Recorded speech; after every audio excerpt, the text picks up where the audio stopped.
Why, hello everyone. Hi, hi. Just making sure everything is working. Ah, there we go. Everything's working. Perfect. It's so great because, I don't really do a lot of, there we go. I don't do a lot of live videos on here as much as I used to in the very beginning of when I created this beautiful space. So to have this conversation with you guys, especially regarding something that all of you, well, those of you who answered my poll last week or like maybe 2 weeks ago, boundaries and communication where it was the most frequented. And I know that just being and doing this work for a while, boundaries and communication tend to be the ones that are the most difficult. So I just want to welcome you to this space. I hope that you have some place to take notes if that feels like it's calling to you. I hope that you just allow yourself to be open and receptive to some of these conversations that we're going to have today about communication and boundaries. And I invite you to engage with me. I invite you to share your thoughts or ask me questions as we're going along. This is a mutual conversation. It's not just me here sharing with you, that's part of it. But the way that we learn is typically by getting more hands on, by asking questions, by engaging our mind in the activity of learning. So I just wanted to put that out there for you guys. For those of you who have never met me before, because you may be new to our community, my name is Brittany Rose Green. I'm the curator of this space. I started this back in 2019, I believe, and it's just been growing ever since. We're just it's such a sacred space. I've been very mindful of this community being about positivity and opportunity and growth, and less about venting and just bashing, ex bashing. That's not what this space is for. This space is for learning and growing and expanding, and that's why we're having this conversation. And I understand that, especially when it comes to communication and boundaries specifically, they've probably been, you've been dismissed, or maybe you're not being listened to, or you might be struggling getting your point across to somebody or someone. And maybe you're also struggling with setting those boundaries and holding them firm, or people actually respecting your boundaries. And obviously, that can cause a lot of frustration, that can cause a lot of discouragement and disappointment, and all of those things. So, there's space and room for us to have that conversation today. Obviously, I want to hear your thoughts and I want you to ask questions and all of those good things. Um, but it's one of the main reasons why I did create Boss Babes Need Love Too, was so that we could explore healing together versus exploring pain together. So, if you're here, let me know that you're here, that you're watching. I'd love to shout you out by name and acknowledge you for showing up here, because showing up even in this space in this way is a big deal, and it's important, and it's great that you carved out some time to be with me in this conversation today. So thank you for those of you who are watching live, and for those of you who will watch the replay later as well. I welcome you as well. Okay, so hey Andy, hey beautiful, always good to see you, love. Um, so today we're going to talk about communication and boundaries. So I did this post, I think, on Instagram maybe a couple days ago or something like that, and it was about how boundaries are the strongest form of communication. And I'm curious, for those of you who are watching, either watching now or in the replay, why do you think that is? I want to give you some time to maybe fill in the comment section if you could think of, if you have an answer. Why would boundaries be one of the strongest forms of communication? Let me know what your thoughts are. While you're doing that, while you think about that, I'm going to take a sip.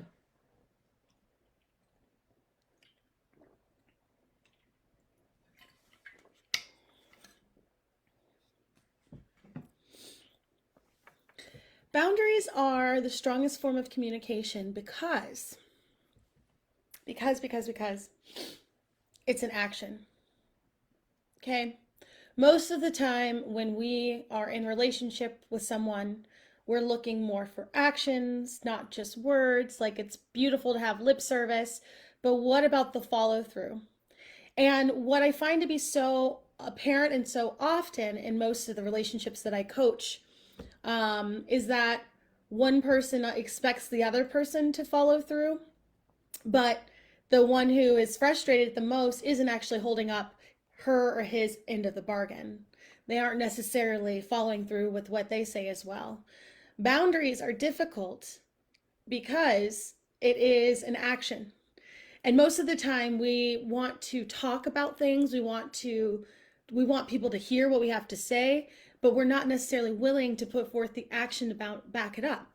So that's why boundaries are like the strongest form of communication.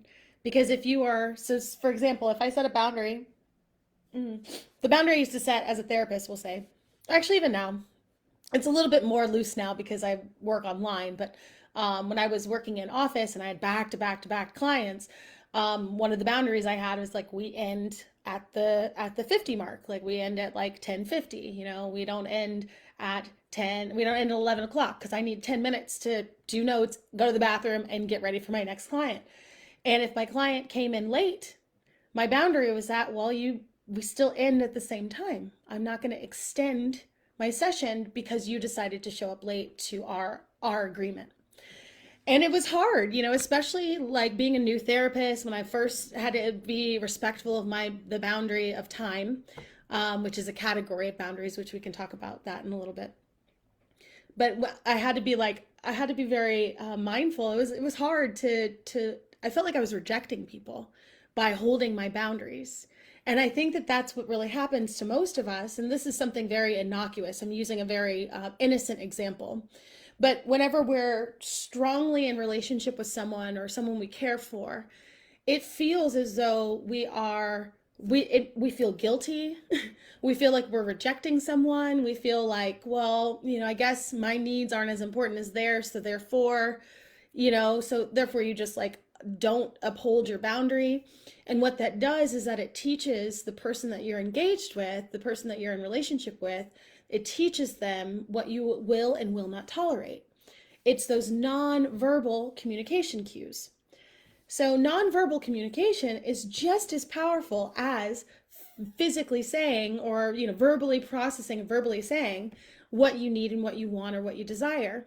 And it's one thing to just say those things, but if you're not willing to uphold your end of the bargain, which is like, if I don't get my needs met, I don't think we can be in this relationship anymore. If I don't get my needs met, I need to look elsewhere for other people to look at my relationships, you know, like or for other to I got a little off track. I get to look elsewhere for someone who can. For someone who can meet my expectations and meet my needs without me having to feel like a bad person for doing so. And you're so right, Elise. It used to eat me alive too, like a lot. And with certain boundaries, like boundaries with my grandmother, boundaries with elders still is difficult for me, I'll be honest. But boundaries with my husband, boundaries with friends, like I don't really have any negative feelings about that anymore because of practicing with more innocent boundaries first. Yeah, it makes me feel selfish and a whole bunch of other things. Absolutely. And it's so fascinating that we would feel selfish for holding boundaries when the other person's actually more selfish for disrespecting our boundaries. So we hold more respect for their selfishness than we hold for our own needs and desires. And, you know, I guess what we'll use the term, we'll self abandon. We'll abandon ourselves for the sake of not abandoning someone else. And if you abandon yourself, you really can't be present in the world. It's going to be really hard for you to, show up in the way that you need to show up for all of your relationships. Self abandonment is very well. It's not good. And these little acts of self abandonment, meaning not articulating what you need, not holding firm to your boundaries, because your needs matter, are opportunities for us to demonstrate to our subconscious that we're not as important as other people. So boundaries is the communication, is a physical or nonverbal communication of what it means to know that our needs matter and our desires matter and that we're allowed to get what we want. That's probably why when I go through breakups, it kills me because I feel abandoned. Yeah. What's so interesting, and of course I brought it up, but this this fear of abandonment has been kind of a theme. It's been a theme in a couple of my sessions. It was a theme in one of my my personal group that I'm a part of. We were all kind of talking about how this fear of abandonment stuff has been kicked up, and it's such a real thing, and most of us go through it. And typically, if we fear abandonment, we are not going to want to express ourselves, right? Because we don't want someone to leave us because we're expressing ourselves. And we're not going to hold our boundaries because we don't want someone to leave us, because if we hold boundaries, that means they could leave. They could leave us because I met their needs, but they turn on me. Yeah, absolutely, right? So it's almost like a one-way street. And that's why boundaries are so important. So, so important. They're important because it is a declaration to you and the person you're in relationship with that you matter, that your needs matter, that you respect yourself, that you hold yourself with integrity and honor, and it's safe and important and appropriate for you to get what you want out of a relationship, because a relationship is a mutual agreement between two parties. It's not just a one-sided agreement. Now, far too often, people will stay in these one-sided relationships because of the fears of abandonment or fear of loneliness or whatever. And yeah, exactly why you end up walking on eggshells, of course. So the object is really to choose somebody who is going to respect your boundaries without you having to tell them multiple times. But even in friendships, like, I have to always remind people that as a human, we're naturally curious. We naturally kind of want to push the envelope and see what we can get away with and like see what happens, right? So in the beginning of any relationship, because your boundaries and what you need and what you want aren't officially communicated, oftentimes we'll try to pretend like we don't need to say what we need and we'll just kind of like float through the relationship, and then we build up resentment and we become bitter because the person didn't know that we needed something, but in reality we actually never expressed it. Yeah, guilty, right? I know I've been guilty of that as well. But we never actually expressed it. And so what happens is that all of these unspoken rules get created, and now you both are walking on eggshells around each other. You don't even realize it. And you wonder why the relationship doesn't feel smooth or simple or easy, or why you feel like you can never express yourself. Well, there's an unspoken rule that says we don't express ourselves in this relationship. So then things just never get expressed. So in the beginning, you have to kind of teach someone through your boundaries, through articulating what you need and what you want and your desires. You have to teach someone how to treat you. And at times, and I think this is the hardest part, is like, this is operating under the guise of vulnerability. Because if we're not vulnerable in our relationships, then we're actually not creating or starting to build up traces of intimacy. And the best relationships have boundaries that people respect and have open communication that is expressed, and there's no guilt or shame between the exchanges. Yeah, like a block in between you and us. Absolutely. It's totally a block. Hey Yvonne, I'm so glad you're here, girl. So glad to see you. So yeah, so like in the very beginning of these relationships, it's just like it's almost like it's what creates the foundation. Now, if you try to forego the foundation of boundaries and communication and you just kind of sweep it under the rug, well, then you'll have problems show up in your relationship later on when the relationship becomes a little bit more serious, when there's a little bit more to lose. And oftentimes being vulnerable, means that we have to be okay with losing out on this opportunity for relationship. But, one of the main things that helped me when I was dating and like really doing things differently was that I just had to tell myself, I had to remind myself that what is meant for me will never pass me up.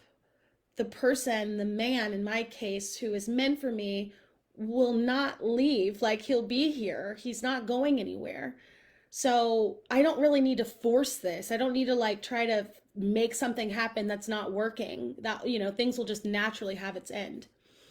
Okay, Andy, would you say for the longest time I felt safer suffering than communicating? Yes. What I won't tolerate, I lived off of self abandonment, and I find more discomfort in setting boundaries. Absolutely. We're not really taught. So think about as children, parents totally disregard boundaries all over the place. My parents did. God love them. I mean, especially like they did the best that they could with what they had, because they also came from families where boundaries didn't matter either. So if you're operating under the lineage of boundaries being not real, like ignored, dismissed, torn apart, right? Then it's really hard for you to know that your boundaries are necessary and that they're important and that it's safe. Anytime I would try to set a boundary with my parents, um, and then they tried to toe the line, and I was like, no, like this is my boundary. They would make me feel bad about it. So of course, naturally over time, the guilt and boundaries get associated in your brain, right? Now there's like a neural connection that comes with if I go down this road and set a boundary, then there's going to be guilt associated with it, and I just don't want the hassle of it. So fuck it, I'm not even going to set a boundary, whatever. And then you grow in resentment, you grow in anger, you grow in fear, and you wonder why you end up being in relationships that don't feel safe and secure for you to express yourself and express your needs and to hold yourself accountable to what you need by not settling for someone who's giving you part of themselves. So a lot of this is like relearning. A lot of this is, going back to the drawing board and uncovering some of the messages that you learned as a kid. It's about learning little small ways to not self-abandon, but to choose yourself. I turned into the spawn of Satan. What do you mean? What was that in what was that in relationship to? I think I missed. I was going so fast in with my what I was saying. I didn't catch that one. Um, and so it's just so powerful to start implementing practices now that will teach you that you do matter, that you are important, that it's safe for you to set boundaries with yourself. And I always want to start with something that's really really safe and innocuous and like innocent. Sometimes we have to start with setting boundaries with I don't know why the milkman came. Do people even get milk from a milkman anymore? I don't know. That was the first thing that popped in my head. So maybe setting boundaries with yourself with the Amazon guy, okay? Um, with Amazon itself, maybe you set a boundary where like I'm only going to order 3 things this month, and you hold yourself to setting those boundaries because you know that your bigger goals is that you really want to save and you really want to go on a trip or something like that, and to not spend that money, every day on Amazon, just, impulsively buying stuff. You're learning to not self abandon. You're learning to hold yourself with integrity. You are learning to trust yourself more. And the more that you can trust yourself in these innocent situations where you impose boundaries and you hold them firm for yourself, the more you'll be able to extrapolate that same, it'll be like muscle memory. You'll be able to do that with other people too. Does this make sense? Let me know. When our boundaries are tested over and over again and you just say, fuck it, it turns to me this, oh yeah, absolutely. Absolutely. But the funny thing is that when our boundaries are tested over and over again, it's because we haven't put in a strong enough consequence in place so that it teaches the other person that they're not allowed to cross these boundaries. Like, I put some really strong ones in place with my husband when we first got together. I was like, I wish a motherfucker would. Okay. And he just knew that there were certain boundaries that he just could not toe the line with. And if he did, the consequence was so intense, I guess, because I was so protective, that he was like, okay, I'm immediately changing my behavior. If I want to keep this woman, I need to like change my behavior. I need to like do something different. I can't do this anymore. She won't allow it. And that behavior extinguished itself. It never came back. He didn't feel like he never wanted to test it again, so hopefully that makes sense for you guys. And this is a practice. It's a practice. Oftentimes, especially when we're in this world of healing and we are exposing ourselves to learning new tools, we want the tools to be immediate. We wonder why we can set a boundary one day and then the next day it all feels like it falls to pieces. And I just want to let you know that your healing is a spiral. You know, for those of you who are in some of my other workshops, I say this all the time, like your healing is a spiral. It's not, you're going to be met with some of these experiences over and over again, and your job is just to do better than you did last time. So just give yourself grace. Try to express something that you desire to somebody that feels like, if you have a friend, it's hard to express our needs. It's hard to ask for help, right? Those are like two things I think that most people who come to see me and come to work with me really struggle with. I don't know how to say what I want, and I don't know how to ask for help. Um, and there's this pride that kind of comes from self sufficiency. You know, well, I meet my own needs, even if people can't meet them for me. And I take care of myself, even though I really want someone to care for me, right? So, part of your job now is to find somebody who you do trust and ask for what you need. Ask for help. So, example is for people who've been, around me for whatever, if you either worked with me before or maybe you're thought about it, asking me for help, asking me for support, and allowing me to support you, right? Like that's like one way that you can do it. And the exchange is reciprocal, because there is compensation, and my only goal is to serve you, in that way. So that feels safe for people to have a physical exchange. Sometimes when we try to express our needs to people that we love, we feel like we're going to owe them something. Has that ever felt like it? Does that resonate with you guys? Like, do you ever feel like if you ask for what you need or if you ask for help, then now you're going to owe someone something?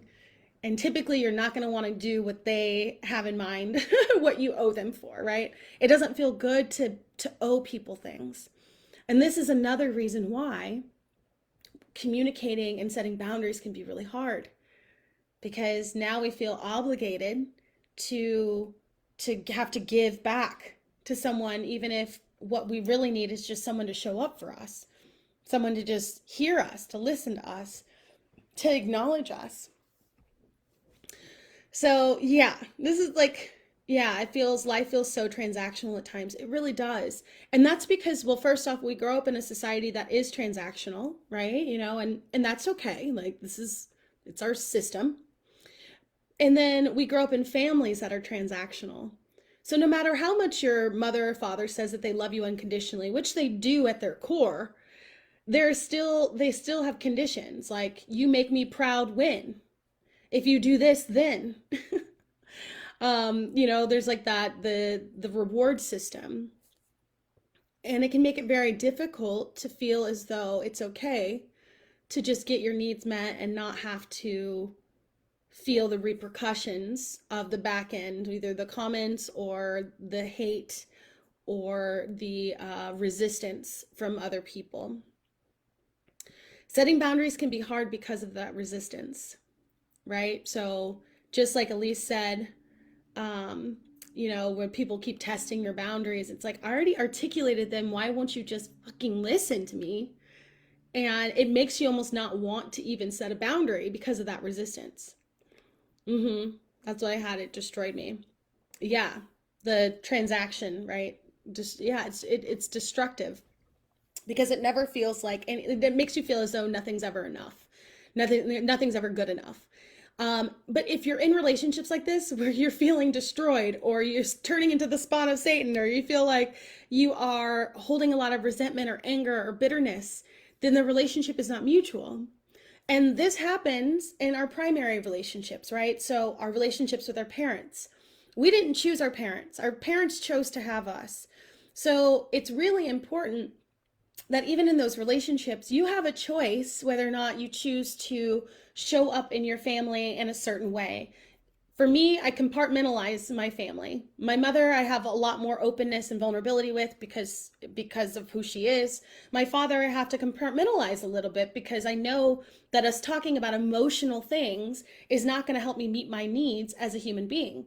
If I communicate emotional, like needing emotional support from my father, and I know that I'm not going to receive it in the way that I want, then I have to adjust my expectations. And my expectation is that I have other people in my corner who I can communicate my needs to, who I can communicate emotionally to, who will give me what I need, and they won't, make me feel bad about it. They won't manipulate me with my vulnerability, and they'll respect the conversation for what it is, versus maybe versus my father. So part of this is learning how to adjust your expectations with people in your life, and also choosing better people that you can choose.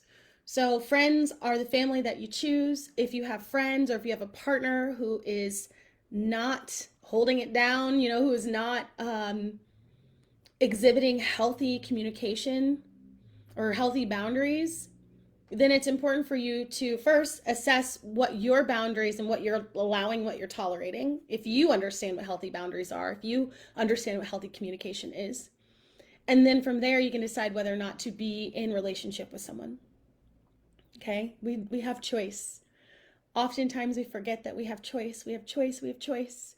Even if you've been married for 30 years and you have like 15 babies, you have a choice to stay or to leave. And yes, you may feel like it'll destroy you. Yes, you may feel like your family will be in ruin. But at the end of the day, nobody wants an unhappy parent. No child wants an unhappy parent. And to live your life unhappy is just not the name of the game. And I was thinking, like today we were in one of my communities, one of my groups or whatever, the theme of like time keeps coming up.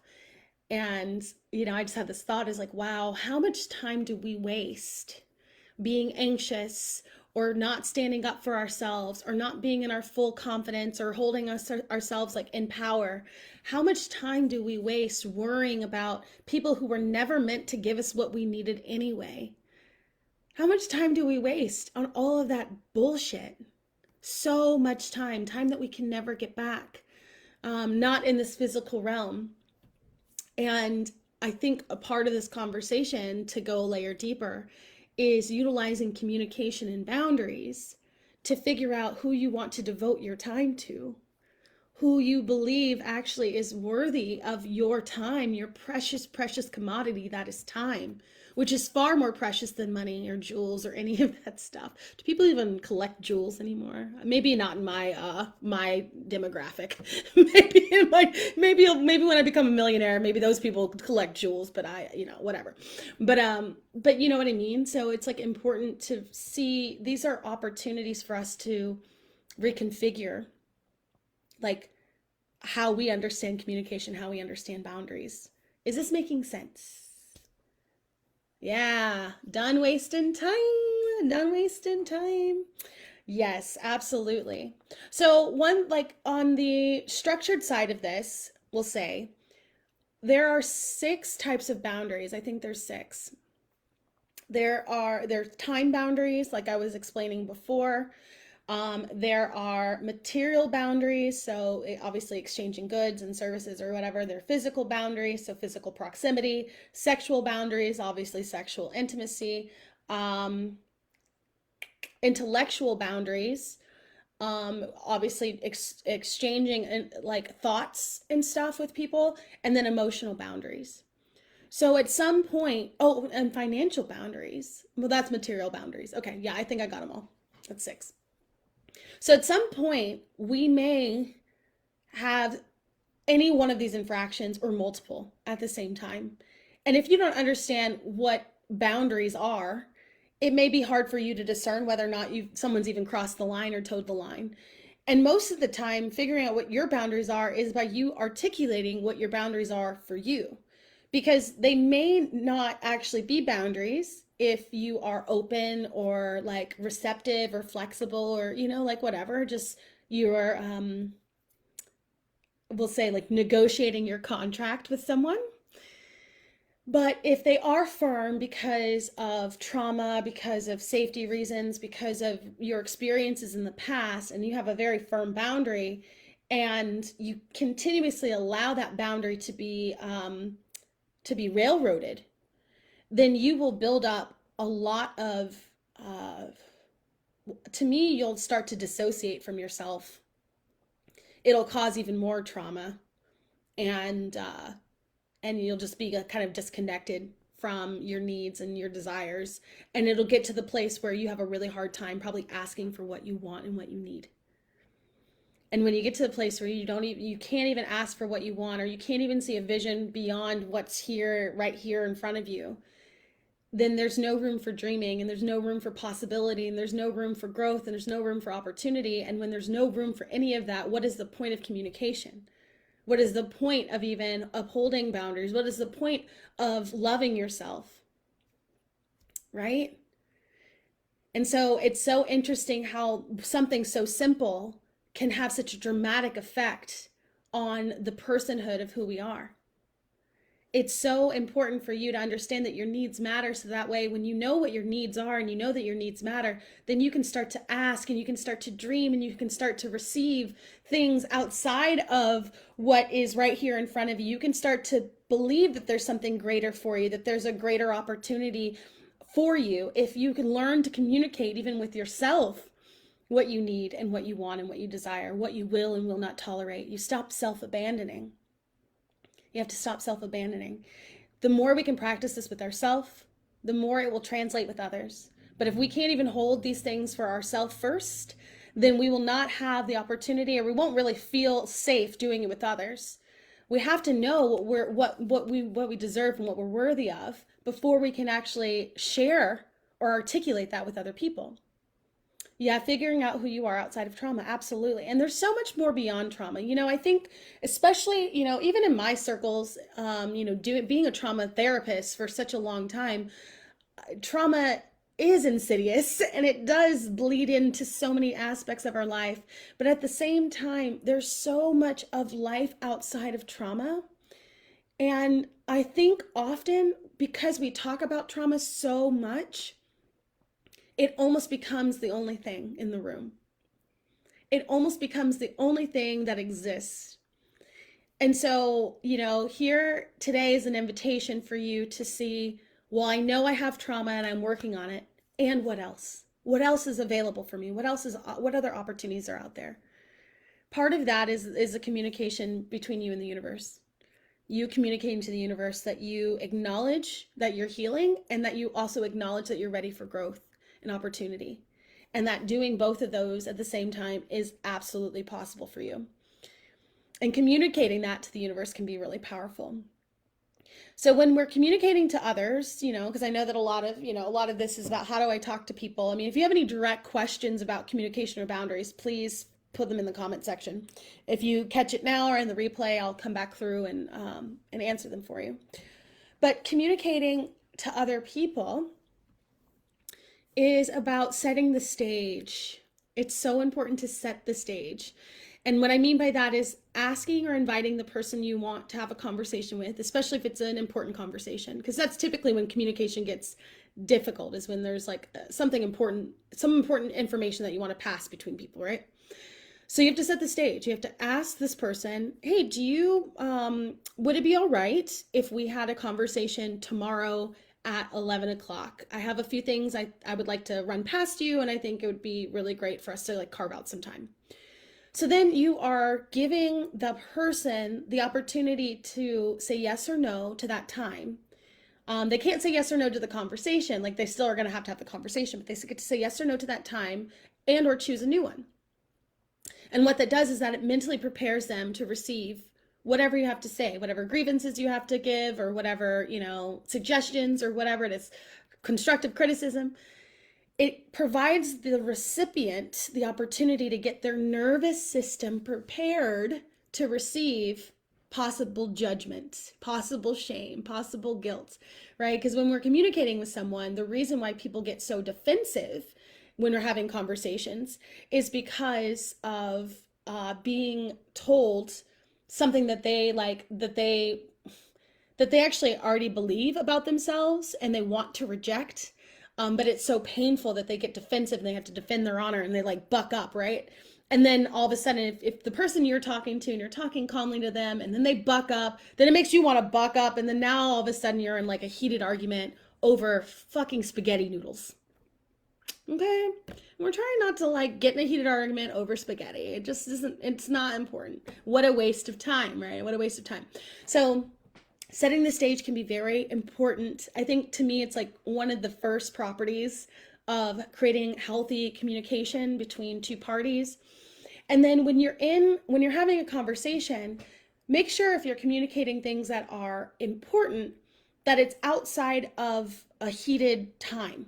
So you you can control the narrative a lot better if you choose a time that's not too stressful. So asking your partner to have a deep, heated conversation right after they get home from work and they had a hard day is probably not the best time to have this conversation. But maybe on like a Saturday afternoon, over some coffee in the morning, or like coffee in the morning, Saturday afternoon or whatever, or doing it maybe on like a Sunday, provides a little bit more of a buffer, a little bit more space to have these conversations in a healthy way. It just gives a little bit more room. And if the person knows that it's coming, they can prepare themselves emotionally and mentally.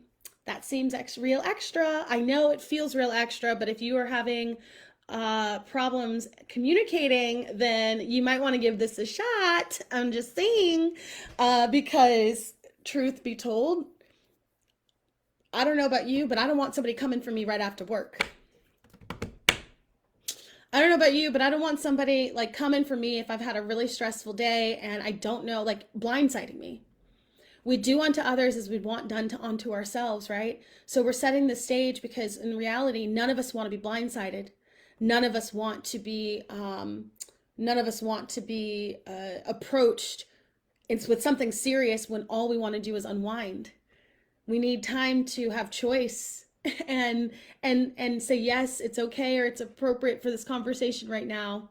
I would love to, or man, tomorrow's really going to be a really hard day. Would it be okay if we did it Sunday morning instead? This gives both parties the opportunity to participate in the conversation, which is what communication is. So another important tip for communication is learning to listen. So you may be the one initiating the conversation, but after you say your piece, it is really important that you get quiet and you listen and you don't try to interrupt and you allow yourself to just be present for what's happening in the moment and looking at your partner or your person or, whoever you're talking to for, nonverbal cues, including the way that they approach certain boundaries they may have set for themselves or whatever, or how they approach maybe even your boundaries. So if you've told, for example, if you're having a conversation and you share your piece and your partner maybe is getting a little upset or heated, and one of your boundaries is like when we talk like with a little bit of distance, but they're kind of encroaching on you and like putting their finger in your face, right? Like that doesn't feel very good. So you're making note of where your boundaries are maybe being violated or where you might be violating their boundaries, or you're picking up on these nonverbal cues. And then you have the opportunity to address it in real time. Well, I don't really appreciate when you put your finger in my face when I'm just trying to have a conversation with you. Do we need to take a break? Because that's a boundary I just won't cross anymore. So these are just some some suggestions for you to try to help make communication a little bit better, to allow you to set the stage in a healthy way, and then to help you recognize why boundaries are the strongest form of nonverbal communication. They are it's the most powerful form of communication. I will let you will know very quickly what I will tolerate and what I won't, what I will allow and what I won't. If you call me on a Saturday asking for a session, I may text you back, but sure as shit, you ain't getting a session on my Saturday. Okay, like you just know. I'm like, go to my scheduler, please. Thank you. I love you. Go to my scheduler. Because that's where my boundaries are, and it doesn't have to be in an aggressive way. It gets to be in a very loving way. But boundaries are loving. That's why we have boundaries for children. That's why we learn to communicate with children. Even with children, what do they say? Get on one knee, get eye level with them, hold them, like make them feel comfortable, and then let them know why or why not, why they couldn't or could do something, right? Getting on their level, creating that ease, reducing your own stress, reducing your own anxiety around it, so that that way that energy isn't in the room when you're trying to have a conversation with someone. Okay, so I think I dropped a lot of stuff. Do y'all have any questions, any thoughts? About 40 minutes in. Give me a couple seconds. I'll take a couple swigs of water if you have any thoughts or questions.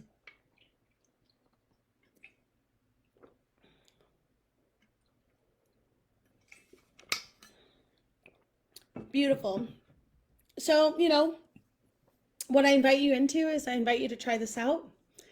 I invite you to think about some of these things. I invite you to try some practices that will allow you to hold yourself accountable to your own boundaries, to start building up that self-trust, so that way you can implement boundaries with other people because you feel safe doing it for yourself. And if you have any questions or thoughts, or if you know you need more support, you were catching this at the right time, you need more support, you have two opportunities. First, in the Ignited CHS membership, my premium membership, where I have a co-founder, Miriam. She works with stress management, and I obviously do relationships, and then we bring on therapists and coaches every month to support you on this journey and to teach you some new really cool things. I think next Monday we have a workshop on creating a sexy life, manifesting a sexy single life. I think that's what it is.